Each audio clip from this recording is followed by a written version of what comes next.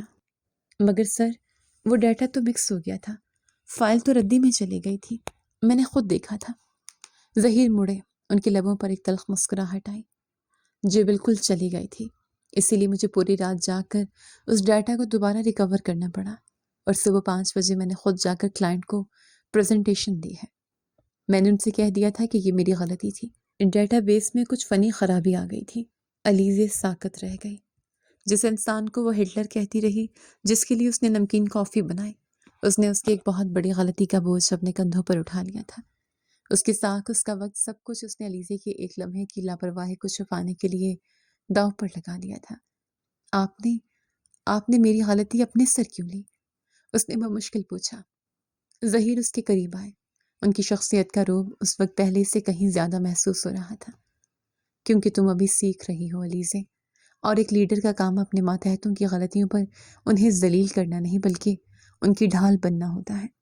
لیکن اس کا یہ مطلب ہرگز نہیں کہ میں تمہاری لاپرواہی کو نظر انداز کر دوں گا۔ انہوں نے میز پر پڑا استعفیٰ اٹھایا اور علیزے کی آنکھوں کے سامنے اس کے پرزے پرزے کر دیے۔ جاؤ اور جا کر کام کرو، اور ہاں، آئندہ سے فائلز کی ترتیب کا خیال رکھنا، ورنہ اگلی بار میں اتنا مہربان نہیں ہوں گا۔ علیزے وہاں سے نکلی تو اس کا دل مٹھی میں تھا۔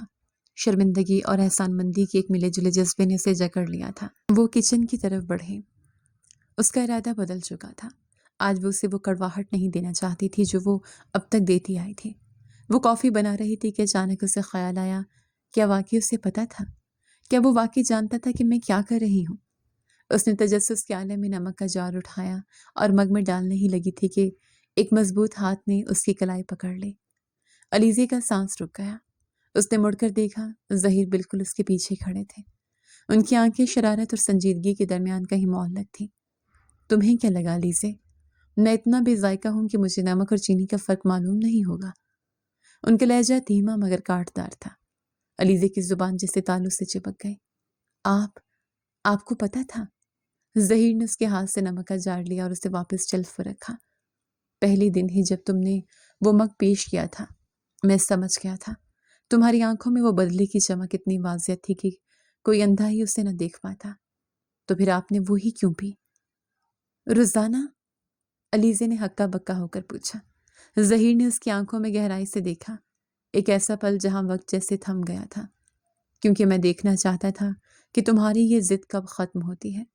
اور سچ تو یہ ہے کہ مجھے تمہارا وہ معصومانہ غصہ اور کافی دینے کے بعد دور کھڑے ہو کر میرا رد عمل دیکھنا اچھا لگتا تھا۔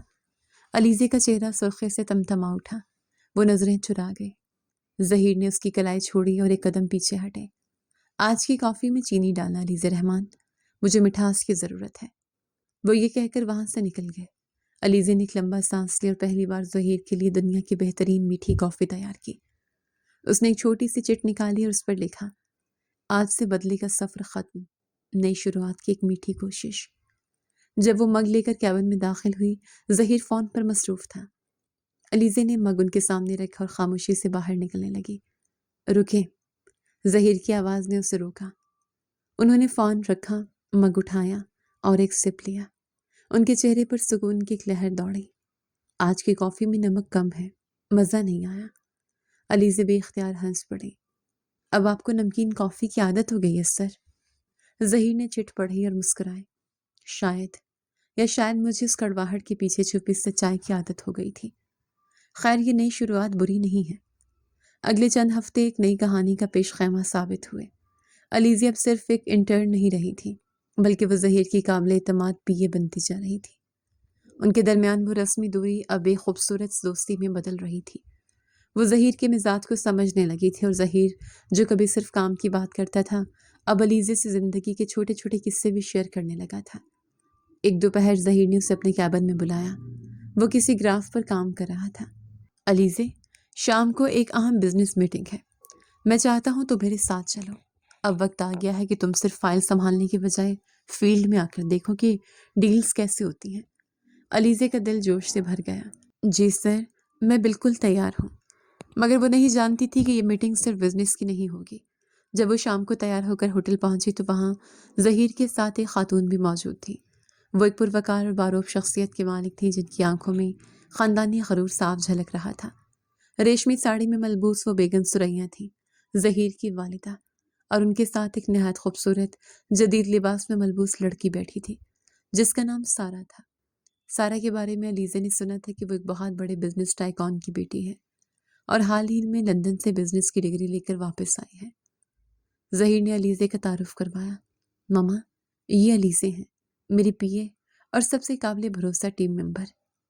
بیگم ثریا نے سر سے پاؤں تک علیزہ کا جائزہ لیا، جیسے وہ کوئی عام سی چیز دیکھ رہی ہوں۔ ان کی نظروں میں موجود تحقیر علیزہ کے دل میں سوئی کی طرح چبھی۔ اچھا، تو یہ ہے وہ پی اے جس کی تم اتنی تعریف کر رہے تھے؟ بیگم ثریا نے سرد لہجے میں کہا اور پھر سارا کی طرف مڑ گئی۔ سارا بیٹا، تم بتاؤ تمہیں ظہیر کا نیا پروجیکٹ کیسا لگا؟ میں تو چاہتی ہوں کہ تم دونوں مل کر اس پر کام کرو۔ سارا نے ایک دلکش مسکراہٹ کے ساتھ ظہیر کو دیکھا۔ آئیڈیا تو زبردست ہے آنٹی، اور ظہیر کے ساتھ کام کرنا تو میرے لیے اعزاز کی بات ہوگی۔ کیوں ظہیر؟ ظہیر نے ایک رسمی مسکراہٹ دی، مگر علیزہ نے محسوس کیا کہ اس کی آنکھیں کچھ ڈھونڈ رہی تھیں۔ علیزہ کو وہاں کھڑے کھڑے اپنی کم مائگی کا احساس ہونے لگا۔ وہ جو خود کو ظہیر کے قریب سمجھنے لگی تھی، اسے اچانک یاد آیا کہ وہ صرف ایک ملازمہ تھی، جبکہ سارا اس کی برابری کی سطح پر تھے۔ سارا نے بزنس کے معاملات پر اتنی مہارت سے بات شروع کی کہ علیزہ کو بولنے کا موقع ہی نہ ملا۔ وہ ان دونوں کو ہنستے مسکراتے دیکھتی رہی اور اس کے دل میں پہلی بار حسد کی ایک ایسی لہر اٹھی جس نے اسے اندر تک جھلسا دیا۔ جب ڈنر ختم ہوا اور وہ سب باہر نکلے، ظہیر نے علیزہ کو اکیلے کھڑے دیکھا۔ بیگم ثریا اور سارا گاڑی کی طرف بڑھ چکی تھیں۔ تمہاری طبیعت تو ٹھیک ہے؟ تم پورے وقت بہت خاموش تھی، ظہیر نے اس کے پاس آ کر دھیمے لہجے میں پوچھا۔ علیزہ نے ایک زبردستی کی مسکراہٹ سجائی۔ جی سر، بالکل ٹھیک ہوں، بس اب تھک گئی ہوں، گھر جانا چاہتی ہوں۔ میں چھوڑ دوں؟ نہیں سر، اب تو آپ کو سارا جیسی میٹھی پارٹنر مل گئی ہے، اب آپ کو میری کڑوی باتوں کی کیا ضرورت؟ اس کے لہجے میں چھپا طنز اور درد ظہیر کی سماعتوں سے ٹکرایا۔ ظہیر نے اسے غور سے دیکھا۔ اس کی آنکھوں میں صاف جھلکتا ہوا حسد اور غصہ دیکھ کر ظہیر کے لبوں پر ایک گہری مسکراہٹ آ گئی۔ علیزہ رحمان، کیا تمہیں اندازہ ہے کہ تم اس وقت کتنی صاف شفاف لگ رہی ہو؟ علیزہ نے چونک کر اسے دیکھا۔ مطلب یہ کہ دنیا میں بہت سی مٹھاس ہوتی ہے، مگر جو سکون مجھے اس نمکین کافی میں ملتا تھا وہ اب کسی اور چیز میں نہیں مل سکتا۔ سارا صرف ایک بزنس پارٹنر ہے، مگر تم… وہ جملہ ادھورا چھوڑ کر خاموش ہو گیا۔ علیزہ کا دل زور سے دھڑکا۔ اس نے کچھ کہنا چاہا، مگر بیگم ثریا کی آواز نے فضا میں زہر گھول دیا۔ ظہیر، ہم لیٹ ہو رہے ہیں، آؤ۔ ظہیر نے گہری نظر علیزہ پر ڈالی اور مڑ گیا۔ علیزہ اسے جاتے ہوئے دیکھتی رہی۔ اسے احساس ہو گیا تھا کہ اب جنگ کافی کے مگ سے نکل کر زندگی کے فیصلوں تک پہنچ چکی تھی، اور سامنے کھڑی دیوار بہت اونچی تھی۔ وہ نہیں جانتی تھی کہ تقدیر نے ابھی اس کے لیے کتنی بڑی آزمائش سنبھال کر رکھی ہے۔ رات کے سناٹے میں جب وہ گھر پہنچی، اسے فون پر ایک ایسی خبر ملی جس نے اس کی دنیا اجاڑ کر رکھ دی۔ وہ فون اس کے بابا کا تھا، جنہوں نے بڑے فخر سے اسے بتایا کہ بیگم ثریا نے اسے ظہیر کی مستقل پی اے کے طور پر منظور کر لیا ہے۔ علیزہ کے لیے یہ خبر خوشی کی ہونی چاہیے تھی، مگر جس انداز میں بیگم ثریا نے اسے دفتر میں دیکھا تھا، وہ جانتی تھی کہ یہ ترقی نہیں بلکہ اسے اپنی نظروں کے سامنے رکھ کر قابو کرنے کی ایک چال تھی۔ اگلی صبح جب وہ آفس پہنچی تو ماحول بدلا ہوا تھا۔ کوریڈور میں قدم رکھتے ہی اسے محسوس ہوا کہ لوگ اسے الگ نظر سے دیکھ رہے تھے۔ وہ ظہیر کے کیبن کی طرف بڑھی، مگر وہاں پہلے سے ہی ایک نئی میز لگ چکی تھی، سارا کی میز۔ سارا جو کہ اسے انٹرنیشنل ماڈل کی طرح ڈیزائنر سوٹ میں ملبوس تھی، ظہیر کے بالکل سامنے والی کرسی پر بیٹھی لیپ ٹاپ میں کچھ دکھا رہی تھی۔ دونوں کے درمیان ہونے والی گفتگو اتنی پروفیشنل اور ہم آہنگ تھی کہ علیزہ کو ایک لمحے کے لیے اپنا وجود وہاں بالکل اجنبی لگا۔ ظہیر نے سر اٹھا کر اسے دیکھا۔ اس کی آنکھوں میں وہی پرانا ٹھہراؤ تھا، مگر اجنبیت کی ایک ہلکی سی تہ بھی آ گئی تھی۔ آئیں علیزہ، آپ کی نئی ڈیسک باہر لابی میں سیٹ کر دی گئی ہے۔ آج کے بعد آپ سارا کے ساتھ کوآرڈینیٹ کریں گی، کیونکہ وہ اس پروجیکٹ کی ڈائریکٹر ہیں۔ علیزہ کا دل جیسے سینے میں ڈوب گیا۔ مگر سر، میں تو آپ کے ساتھ ڈائریکٹ کام کرتی تھی۔ سارا نے ایک دلکش مسکراہٹ کے ساتھ علیزہ کو گھوری اور کہا، مس علیزہ، ظہیر اب بہت مصروف رہنے لگے ہیں، ان کا وقت بہت قیمتی ہے، اس لیے اب آپ کو میرے ذریعے ان تک رسائی ملے گی۔ امید ہے ہم مل کر اچھا کام کریں گے۔ علیزہ نے کچھ کہنا چاہا، مگر ظہیر پھر سے فائل میں گم ہو چکا تھا۔ وہ خاموشی سے مڑی اور باہر نکل گئی۔ لابی میں اپنی چھوٹی سی میز پر بیٹھ کر اسے وہ وقت یاد آیا جب وہ ظہیر کے کیبن میں بیٹھ کر اسے چھیڑتی تھی اور وہ اسے ہٹلر لگنے کے باوجود اپنا اپنا سا لگتا تھا۔ اب وہ کیبن اس کے لیے ممنوع علاقہ بن گیا تھا۔ دوپہر کے وقت بیگم ثریا پھر سے آفس آ دھمکی۔ ان کے جاہو جلال کے سامنے پورا عملہ سر جھکائے کھڑا تھا۔ وہ سیدھی علیزے کی ڈیسک پر آئی۔ سنا ہے تم بہت محنتی ہو علیزے، بیگم ثریا نے اپنے چشمے کے پیچھے سے اسے دیکھتے ہوئے طنز کیا۔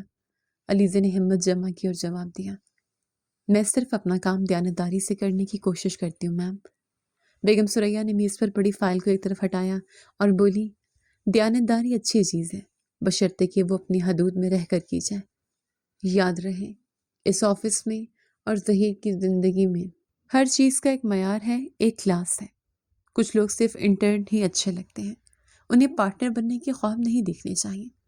ان کے الفاظ زہر میں بجھے ہوئے تیر تھے جو سیدھے علیزے کے وقار پر لگے تھے۔ اس سے پہلے کہ وہ کوئی جواب دیتی، ظہیر اور سارا کیبن سے باہر آ گئے۔ ماما آپ یہاں؟ ظہیر نے حیرت سے پوچھا۔ بس سارا کو لنچ پہ لے جانے آئی تھی اور سوچا تمہاری اس نئی پی اے سے بھی مل لوں۔ بیگم ثریا نے مسکرا کر سارا کا ہاتھ تھام لیا۔ چلو ظہیر تم بھی ہمارے ساتھ چلو۔ ظہیر نے ایک نظر علیزے پر ڈالی جو اپنی نظریں جھکائے بیٹھی تھی۔ ماما مجھے کچھ کام ہے۔ کام ہوتا رہے گا ظہیر، سارا نے آج ہی لندن سے اپنی فیملی کا کچھ ریکارڈ منگوایا ہے، وہ تمہیں دکھانا چاہتی ہے۔ بیگم ثریا کا لہجہ فیصلہ کن تھا۔ ظہیر نے علیزے کی طرف دیکھا جیسے وہ اسے کچھ کہنا چاہتا ہو، مگر بیگم ثریا کا دباؤ اور سارا کی موجودگی نے اسے خاموش کر دیا۔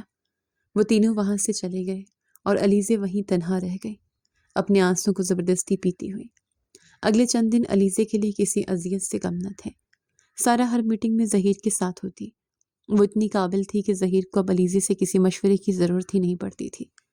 علیزے کا کام صرف فائلز پر دستخط کروانا یا کافی لانا رہ گیا تھا۔ ایک شام جب آفس خالی ہو چکا تھا، علیزے ظہیر کے کیبن میں کافی لے کر گئی۔ وہ اکیلا بیٹھا سر تھامے کچھ سوچ رہا تھا۔ آپ کی کافی سر؟ علیزے نے مگ میز پر رکھا۔ ظہیر نے سر اٹھایا، اس کی آنکھوں میں تھکن تھی۔ شکریہ علیزے، آج کل تم بہت خاموش رہنے لگی ہو، کوئی شکایت ہے؟ علیزے نے گہرا سانس لیا۔ شکایت ان سے کی جاتی ہے جن پر حق ہو، میں تو صرف ایک ملازمہ ہوں سر۔ ظہیر نے اس کا راستہ روکا اور بولا، تم صرف ایک ملازمہ نہیں ہو علیزے، تم جانتی ہو کہ میرے لیے تمہاری کیا اہمیت ہے۔ یہ سارا سیٹ اپ، یہ صرف بزنس ریکوائرمنٹ ہے۔ اور آپ کی والدہ کی مرضی، کیا وہ بھی بزنس ریکوائرمنٹ ہے؟ علیزے کی آواز میں درد جھلک رہا تھا۔ وہ مجھے روز یاد دلاتی ہیں کہ میرا معیار کیا ہے۔ وہ کہتی ہیں کہ سارا آپ کے لیے بہترین ہے کیونکہ وہ آپ کے برابر کی ہے۔ ظہیر خاموش ہو گیا۔ اس کی یہ خاموشی علیزے کے لیے کسی سزا سے کم نہ تھی۔ آج کی کافی میں نمک کم ہے، مزہ نہیں آیا۔ ظہیر نے اچانک وہی پرانا جملہ دہرا کر ماحول کو ہلکا کرنے کی کوشش کی، مگر علیزے نہیں ہنسی۔ اس نے تڑپ کر اسے دیکھا۔ نمک اب کافی میں نہیں، میرے زخموں پر ہے سر۔ آپ کو شاید مٹھاس پسند آ گئی ہے، مگر مجھے اپنی کڑواہٹ ہی عزیز ہے۔ وہ تیزی سے باہر کی طرف بڑھی۔ ظہیر نے اسے پکارا مگر وہ نہیں رکی۔ وہ اس وقت صرف وہاں سے بھاگ جانا چاہتی تھی۔ اسے احساس ہو رہا تھا کہ وہ ایک ایسی جنگ لڑ رہی ہے جسے وہ پہلے ہی ہار چکی ہے۔ سایہ کے پاس پیسہ، کلاس اور ظہیر کی ماں کی حمایت تھی، جبکہ اس کے پاس صرف ایک ٹوٹا ہوا دل تھا۔ وہ آفس سے باہر نکلی تو بارش شروع ہو چکی تھی۔ اسے وہی رات یاد آئی جب ظہیر نے اسے گاڑی میں لفٹ دی تھی۔ آج کوئی گاڑی نہیں رکی۔ وہ بھیگتی ہوئی بس اسٹاپ کی طرف بڑھ رہی تھی کہ اس کا فون بجا۔ اس کے بابا کا فون تھا۔ علیزے بیٹا، تم کہاں ہو؟ بیگم ثریا یہاں گھر پر آئی تھی۔ انہوں نے بہت عجیب باتیں کی۔ وہ کہہ رہی تھی کہ تم ظہیر کا پیچھا چھوڑ دو ورنہ۔ فون کی آواز سڑک کے شور میں دب گئی، مگر علیزے کے پیروں تلے سے زمین نکل گئی۔ اسے اندازہ نہیں تھا کہ بیگم ثریا اس حد تک گر جائیں گی کہ اس کے گھر پہنچ کر اس کے بوڑھے باپ کو پریشان کریں گی۔ غصے اور دکھ کی ایک لہر اس کے اندر دوڑی۔ اس نے فیصلہ کیا کہ وہ ابھی واپس جائے گی اور ظہیر کو سب بتا دے گی۔ اسے معلوم ہونا چاہیے کہ اس کی ماں کیا کر رہی ہے۔ وہ پلٹی اور واپس آفس کی طرف بھاگی۔ سامنے سے ظہیر کی گاڑی نکل رہی تھی۔ اس نے ہاتھ ہلا کر اسے روکنے کی کوشش کی، مگر ظہیر فون پر بات کرنے میں اتنا مصروف تھا کہ اسے دیکھ نہ پایا۔ اس کی گاڑی تیزی سے سڑک پر دوڑ گئی۔ علیزے نے ایک ٹیکسی لی اور اس کا پیچھا کرنے کا اشارہ کیا۔ اس گاڑی کے پیچھے چلیں، جلدی۔ ٹریفک زیادہ تھا اور بارش کی وجہ سے سڑک پھسلن زدہ تھی۔ ظہیر کی گاڑی کی رفتار ضرورت سے زیادہ تھی۔ علیزے کا دل کسی انہونی کے خوف سے دھڑک رہا تھا۔ اچانک ایک موڑ پر سامنے سے آنے والے تیز رفتار ٹرک نے ظہیر کی گاڑی کو سائڈ سے ہٹ کیا۔ ایک زوردار دھماکہ ہوا، شیشے ٹوٹنے کی آواز آئی اور ظہیر کی گاڑی کلابازیاں کھاتی ہوئی سڑک کے کنارے لگے ایک درخت سے جا ٹکرائی۔ نہیں! علیزے کی چیخ فضا میں گونجی۔ اس کی ٹیکسی رکی اور وہ بدحواس ہو کر گاڑی کی طرف بھاگی۔ دھواں اٹھ رہا تھا اور ہر طرف خون کے چھینٹے تھے۔ ظہیر اسٹیئرنگ پر سر رکھے بے ہوش پڑا تھا۔ اس کے ماتھے سے خون کی دھار بہہ کر اس کی سفید شرٹ کو سرخ کر رہی تھی۔ علیزے نے لرزتے ہاتھوں سے گاڑی کا دروازہ کھولنے کی کوشش کی۔ ظہیر آنکھیں کھولے۔ ظہیر آپ مجھے ایسے چھوڑ کر نہیں جا سکتے۔ اس نے اپنی زندگی میں اتنا خوف کبھی محسوس نہیں کیا تھا۔ وہ اسے پکارتی رہی، روتی رہی، مگر ظہیر کی طرف سے کوئی جواب نہیں آیا۔ دور کہیں ایمبولینس کے سائرن کی آواز سنائی دے رہی تھی، مگر علیزے کو لگ رہا تھا کہ اس کی اپنی سانسیں اکھڑ رہی ہیں۔ اس نے ظہیر کا خون آلود ہاتھ اپنے دونوں ہاتھوں میں تھام لیا۔ میں آپ سے پیار کرتی ہوں ظہیر، خدا کے لیے ایک بار مجھے دیکھ لیں۔ سڑک پر لوگوں کا ہجوم جمع ہو چکا تھا، مگر علیزے کے لیے پوری کائنات صرف اس ایک زخمی وجود میں سمٹ آئی تھی۔ وہ نہیں جانتی تھی کہ اس یہ حادثہ ان کی زندگیوں کو کس موڑ پر لے جائے گا، مگر اسے یہ احساس ہو گیا تھا کہ ظہیر کو کھونے کا ڈر اس کی اپنی جان نکل جانے سے زیادہ تکلیف دہ تھا۔ ایمبولینس کے عملے نے اسے زبردستی ظہیر سے الگ کیا اور اسے اسٹریچر پر ڈال کر اندر لے گئے۔ علیزے وہیں سڑک پر گھٹنوں کے بل بیٹھ گئی۔ اس کے کپڑے خون اور بارش کے پانی سے لت پت تھے۔ اس کی نظر سڑک پر پڑے اس مگ پر تھی جو ظہیر کی گاڑی سے گر کر ٹوٹ چکا تھا، وہی مگ جس پر دا باس لکھا تھا، اب سڑک کے کنارے ٹکڑوں میں پٹا بارش کے پانی میں ڈوب رہا تھا۔ ایمبولینس کی سرخ بتیاں بارش کی دھندلاہٹ میں کسی ڈراؤنے خواب کی طرح رقص کر رہی تھی۔ علیزے ہسپتال کے کوریڈور میں بدحواس دوڑ رہی تھی۔ اس کے سفید کپڑوں پر جگہ جگہ ظہیر کے خون کے دھبے کسی گواہی کی طرح سب تھے۔ اس کا سانس سینے میں آری کی طرح چل رہا تھا۔ ہسپتال کی مخصوص بو اور اسٹریچر کے پہیوں کی آوازیں اس کے اعصاب کو ادھیڑ رہی تھی۔ آپ یہاں اندر نہیں جا سکتی، وارڈ بوائے نے اسے راستہ روکی اور بولا، مگر علیزے نے اسے ایک وحشیانہ نظر سے گھوری اور کہا، ہٹے میرے سامنے سے، اسے میری ضرورت ہے۔ وہ دھکا دے کر آپریشن تھیٹر کے سامنے والے ویٹنگ ایریا میں پہنچی، جہاں بیگم ثریا اور سارا پہلے سے موجود تھیں۔ بیگم ثریا کا چہرہ سفید تھا، مگر ان کا وقار اب بھی سلامت تھا۔ سارا ہسٹرائی انداز میں رو رہی تھی، مگر جیسے اس نے خون میں لت پت علیزے کو دیکھا، اس کے آنسو رک گئے۔ بیگم ثریا نے ایک نفرت بھری نظر علیزے پر ڈالی اور اس کی طرف بڑھی۔ تم یہاں کیا کر رہی ہو؟ اور یہ خون؟ وہ میری وجہ سے۔ علیزے کی آواز نہیں نکل رہی تھی۔ وہ گھٹنوں کے بل فرش پر بیٹھ گئی، اس کے ہاتھ اب بھی کانپ رہے تھے۔ میں ان کا پیچھا کر رہی تھی ماما، اگر میں انہیں نہ روکتی تو شاید۔ خبردار جو مجھے ماما کہا۔ بیگم ثریا کی آواز کی گونج نے ویٹنگ ایریا میں سناٹا طاری کر دیا۔ تم صرف ایک منحوس لڑکی ہو جو میری مرضی کے خلاف میرے بیٹے کے قریب آئی۔ اگر اسے کچھ ہوا تو یاد رکھنا، میں تمہیں کبھی معاف نہیں کروں گی۔ کئی گھنٹے اسے کرب میں گزرے۔ جب ڈاکٹر باہر نکلا تو سب اس کی طرف لپکے۔ خطرہ ٹل گیا، مگر انہیں بھی ہوش نہیں آیا۔ سر پر گہری چوٹ ہے، ہمیں دعا کرنی ہوگی۔ رات کے پچھلے پہر جب پہرے داروں کی نظر بچا کر علیزے ICU کے اندر داخل ہوئی تو وہاں صرف مشینوں کی بیپ کرنے کی آواز تھی۔ ظہیر جو ہمیشہ کسی چٹان کی طرح مضبوط لگتا تھا، وہاں بے جان پڑا تھا۔ اس کے ماتھے پر سفید پٹی بندھی تھی اور چہرہ زخمی تھا۔ علیزے نے لرزتے ہاتھوں سے اس کا ٹھنڈا ہاتھ اپنے ہاتھوں میں لیا اور پھوٹ پھوٹ کر رو پڑی۔ ظہیر پلیز جاگ جائیں، مجھے آپ کو بہت کچھ بتانا ہے۔ مجھے کہنا ہے کہ مجھے سارا سے کوئی غرض نہیں، مجھے آپ کے پیسے سے کوئی لینا دینا نہیں۔ میں نے نمکین کافی صرف اس لیے بنائی تھی کہ آپ مجھ پر چلائیں، مگر آپ نے تو خاموشی سے میری روح ہی قبض کر لی۔ میں آپ سے محبت کرتی ہوں ظہیر، میں آپ کے بغیر ایک پل نہیں رہ سکتی۔ اس نے اپنا سر اس کے ہاتھ پر رکھ دیا۔ اس کے آنسو ظہیر کی ہتھیلی کو بھگو رہے تھے۔ اسے نہیں معلوم تھا کہ ظہیر کی انگلیاں ہلکی سی تھر تھرائی تھیں۔ اگلی صبح جب ظہیر نے آنکھیں کھولیں تو اس کی پہلی نظر کھڑکی کے پاس کھڑی علیزے پر پڑی۔ وہ وہیں کرسی پر سو گئی تھی۔ اس کے چہرے کی زردی اور آنکھوں کے گرد ہلکے بتاتے تھے کہ وہ پوری رات اس کے لیے جاگی ہے۔ ظہیر نے بمشکل اس سے پکارا، علیزے۔ علیزے ہڑبڑا کر اٹھی۔ اس کی آنکھوں میں خوشی کے آنسو چھلک آئے۔ ظہیر، آپ ٹھیک ہے؟ میں بھی ڈاکٹر کو بلاتی ہوں۔ رکو۔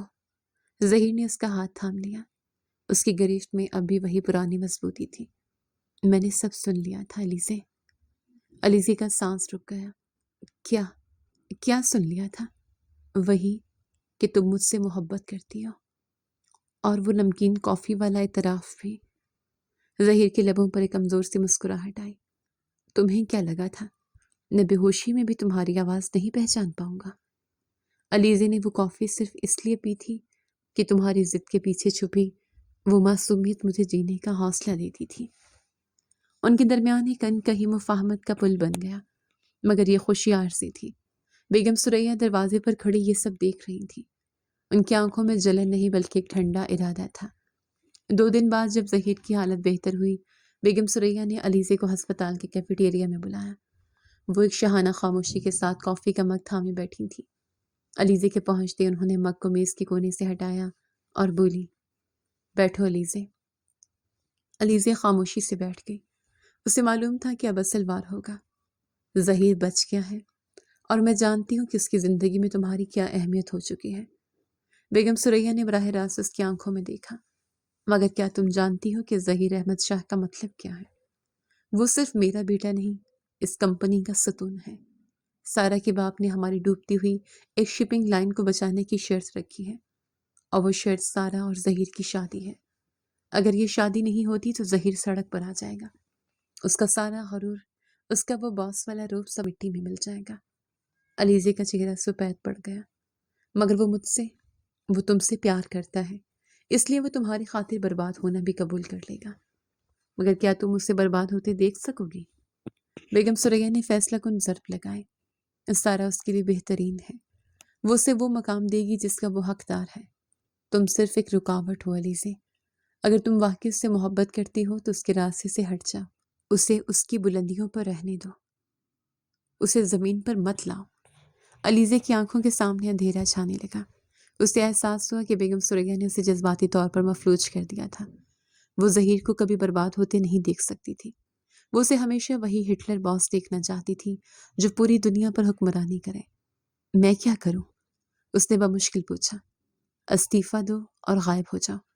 اسے یقین دلا دو کہ تمہاری محبت صرف ایک وقتی لگاؤ تھا۔ اسے نفرت کرنے دو تم سے، کیونکہ نفرت انسان کو مضبوط بناتی ہے، اداسی اسے مار دیتی ہے۔ علیزے وہاں سے اٹھی اور لڑکھڑاتے قدموں سے باہر نکل گئی۔ اس رات اس نے ہسپتال کے کمرے میں ظہیر کے سرہانے ایک خط رکھا۔ اس کے آنسو کاغذ کو بھگو رہے تھے، مگر اس کے ہاتھ نہیں کانپے تھے۔ اس نے لکھا تھا کہ وہ سارا کے مقام اور ظہیر کی دولت کے سامنے خود کو حقیر سمجھتی ہے، اس لیے وہ یہ رشتہ ختم کر رہی ہے۔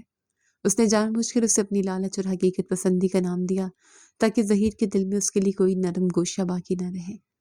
اگلی صبح جب زبیر بیدار ہوا تو کمرہ خالی تھا۔ علیزے کا فون بند تھا اور اس کے گھر پر تالا تھا۔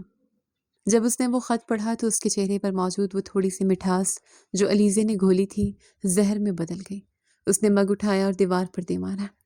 علیزے رحمان، تم نے میرے ساتھ وہ کھیل کھیلا جو میں نے سوچا بھی نہیں تھا۔ وہ پھر سے وہی پرانا خشک اور بے رحم ظہیر بن گیا۔ ہسپتال سے ڈسچارج ہوتے ہی اس نے اپنا آفس جوائن کر لیا۔ اب اس کے کیبن میں ہنسی کی آواز نہیں آتی تھی۔ وہ سارا سے بات کرتا تھا مگر اس کی آنکھوں میں برف جمی رہتی تھی۔ اس نے بیگم ثریا سے صاف کہہ دیا کہ وہ سارا سے شادی نہیں کرے گا، مگر وہ علیزے کو بھی کبھی معاف نہیں کرے گا۔ پورا آفس اس کی تبدیلی سے لرز اٹھا تھا۔ وہ ملازموں پر چلاتا، چھوٹی چھوٹی غلطیوں پر لوگوں کو نوکری سے نکال دیتا۔ وہ ہر اس جگہ جاتا جہاں علیزے کے ہونے کا ذرا برابر بھی امکان تھا، مگر علیزے جیسے زمین نکل گئی تھی یا آسمان کھا گیا تھا۔ 3 ماہ گزر گئے۔ ظہیر کی حالت ایک ایسے صحرا جیسی ہو گئی تھی جہاں بارش کی امید ختم ہو چکی تھی۔ ایک دن اس کے پرانے ڈرائیور نے اسے بتایا کہ علیزے کی ایک دور کے رشتہ دار کا سراغ ملا ہے جو ایک گاؤں میں رہتے ہیں۔ ظہیر نے بغیر سوچے سمجھے گاڑی نکالی۔ اس کے اندر ایک عجیب سی بے چینی تھی، نفرت کی یا اداسی کی وہ خود بھی نہیں جانتا تھا۔ وہ صرف اس لڑکی کو دیکھنا چاہتا تھا جس نے اسے نمکین کافی پلا کر جینا سکھایا اور پھر اسے کڑواہٹ کے سمندر میں تنہا چھوڑ دیا۔ گاڑی دیہی راستوں پر دوڑ رہی تھی۔ ظہیر کا دل دھڑک رہا تھا۔ اس نے سوچا تھا کہ وہ اسے ڈھونڈ کر اسے حساب مانگے گا، اسے بتائے گا کہ اس نے اسے کتنی اذیت دی ہے۔ مگر جب وہ اس چھوٹے سے اسکول کے سامنے پہنچا جہاں ایک لڑکی بچوں کو درخت کے نیچے بیٹھ کر پڑھا رہی تھی تو اس کے سارے لفظ اس کے گلے میں اٹک گئے۔ وہ علیزے ہی تھی سادہ سے سوتی جوڑے میں سر پر دوپٹہ اوڑھے وہ پہلے سے بہت دبلی ہو گئی تھی، مگر اس کی آنکھوں کی وہ اداسی دور سے بھی صاف نظر آ رہی تھی۔ ظہیر نے گاڑی کا دروازہ کھولا اور اس کی طرف بڑھا۔ علیزے نے جیسے ہی سر اٹھا کر اسے دیکھا، اس کے ہاتھ سے کتاب گر گئی۔ اس کا رنگ لمحوں میں زرد پڑ گیا۔ ظہیر نے اس کا راستہ روکا اور بولا، تو یہاں چھپے بیٹھی ہو علیزہ رحمان؟ اس کی آواز کی گونج اس چھوٹے سے اسکول کے صحن میں کسی ایٹم بم کی طرح پھٹی تھی۔ علیزے کے ہاتھ سے کتاب چھٹک کر گردآلود زمین پر پڑی، مگر اسے اٹھانے کا ہوش اس سے نہیں رہا۔ اس کے سامنے وہی سنگ مرمر سے تراشا ہوا چہرہ تھا، وہی بھوری آنکھیں جو اس وقت غصہ، دکھ اور تڑپ کے عجیب امتزاج سے دہک رہی تھیں۔ ظہیر احمد شاہ اپنی پوری ہیبت کے ساتھ اس کے سامنے کھڑا تھا، جیسے کوئی شکاری اپنا کھویا ہوا شکار ڈھونڈ لائے۔ علیزے نے کامتے لبوں سے اسے دیکھا۔ اس کے چہرے کی زردی اس کی اندرونی کرب کی گواہی دے رہی تھی۔ اس نے ایک قدم پیچھے ہٹنا چاہا، مگر ظہیر نے آگے بڑھ کر اس کا راستہ روکا اور بولا، بھاگنے کا ارادہ اب بھی ترک نہیں کیا تم نے؟ کیا تمہیں لگا تھا کہ تم میرا شہر، میرا دفتر اور میرا دل برباد کر کے اس گمنامی میں سکون پالو گے؟ آپ یہاں کیسے آئے؟ علیزے کی آواز بمشکل نکلی۔ اس کے گرد کھڑے بچے حیرت سے اس اجنبی کو دیکھ رہے تھے، جو ان کے استانی کے سامنے کسی بپھرے ہوئے طوفان کی طرح کھڑا تھا۔ ظہیر نے ایک تلخ مسکراہٹ کے ساتھ اسے گھورا اور کہا، تمہیں ڈھونڈنا میرے لیے اتنا ہی مشکل تھا جتنا تمہاری کڑوی کافی بنانا، مگر میں نے دونوں سیکھ لیے ہیں۔ اب ان بچوں کو چھٹی دو، مجھے تم سے حساب کرنا ہے۔ علیزے نے لرزتے ہاتھوں سے بچوں کو گھر جانے کا اشارہ کیا اور ظہیر کے پیچھے اسکول کے چھوٹے سے برآمدے کی طرف بڑھے۔ وہ خاموشی سے ایک پرانی لکڑی کی میز کے پاس جا کھڑا ہوا اور اپنی جیب سے ایک چیز نکال کر میز پر رکھی۔ یہ وہی پرانا مگ تھا جس پر دا باس لکھا ہوا تھا، مگر اب اس پر دراڑوں کے نشان واضح تھے، جنہیں بہت صفائی سے جوڑا گیا تھا۔ یہ کیوں لائے آپ؟ علیزے نے مگ کو دیکھتے ہوئے پوچھا۔ اس کی آنکھوں میں آنسو تیرنے لگے۔ ظہیر نے مگ کو ایک طرف ہٹایا اور بولا، تم نے چینی ڈالنا بند کی تو میں نے کافی پینا ہی چھوڑ دی۔ کیا تم مجھے پیاسا مارنا چاہتی ہو؟ پورے 3 ماہ علیزے، پورے 90 دن میں نے اس مگ کو دیکھ کر گزارے ہیں کہ شاید اس میں سے تمہاری وہ نمکین شرارت پھر سے جاگ اٹھے۔ علیزے نے تڑپ کر اسے دیکھا۔ ظہیر، میں نے جو کیا آپ کی بہتری کے لیے کیا۔ بیگم ثریا نے سچ کہا تھا، میں آپ کے معیار پر پورا نہیں اترتی۔ میری وجہ سے آپ کا بزنس، آپ کی ساکھ سب داؤ پر لگی تھی۔ سارا آپ کے لیے، سارا میرے لیے کچھ بھی نہیں تھی۔ ظہیر کی آواز برآمدے کی خاموشی میں گونجی۔ اس نے علیزے کے کندھے پکڑ کر اسے اپنی طرف متوجہ کیا۔ تمہیں کس نے یہ حق دیا کہ تم میری خوشی کا فیصلہ میری مرضی کے بغیر کرو؟ تم نے سمجھا کہ سارا کے باپ کی انویسٹمنٹ مجھے بچا لے گی؟ علیزے، ظہیر احمد شاہ کو کسی کی بیساکھی کی ضرورت نہیں تھی۔ میں نے وہ ڈیل اپنی محنت سے حاصل کی، سارا کے بغیر۔ اور رہی بات معیار کی، تو میرا معیار تم سے شروع ہو کر تم پر ختم ہوتا ہے۔ علیزے پھوٹ پھوٹ کر رو پڑی۔ مگر آپ کی والدہ، انہوں نے مجھ سے وعدہ لیا تھا کہ میں آپ کی زندگی سے نکل جاؤں گی تاکہ آپ برباد نہ ہوں۔ ظہیر نے گہرا سانس لیا اور اس کا چہرہ اپنے ہاتھوں میں تھام لیا۔ ماں کو میں نے منا لیا ہے علیزے۔ جب انہوں نے مجھے ان 3 ماہ میں ایک زندہ لاش بنتے دیکھا تو انہیں احساس ہو گیا کہ دولت انسان کو آسائش تو دے سکتی ہے، سکون نہیں۔ سارا اپنی جگہ ایک لائق لڑکی تو ہو سکتی ہے، مگر وہ میری روح کی وہ خالی جگہ نہیں بھر سکتی تھی جو تم نے پیدا کی تھی۔ وہ علیزے کی آنکھوں میں آنکھیں ڈال کر بولا، میں نے ان سے کہہ دیا تھا کہ اگر علیزے نہیں تو ظہیر بھی نہیں۔ اب بتاؤ، کیا تم اب بھی اپنی ضد پر قائم رہو گی یا اس باس کو معاف کرو گی جس نے تمہارے نمک کو اپنی زندگی کی مٹھاس بنا لیا تھا؟ علیزے نے اس کے سینے پر سر رکھ دیا۔ اس کی سسکیاں اب تھمنے لگی تھیں۔ میں کہیں نہیں جانا چاہتی تھی ظہیر، میں تو ہر روز آپ کی میٹھی کافی کا خواب دیکھتی تھی۔ تو پھر چلو میرے ساتھ۔ ظہیر نے اس کا ہاتھ تھاما اور وہ اس چھوٹے سے اسکول سے باہر نکل گئی۔ شہر واپسی کا سفر کسی خواب جیسا تھا۔ آفس میں علیزے کی واپسی کسی دھماکے سے کم نہ تھی۔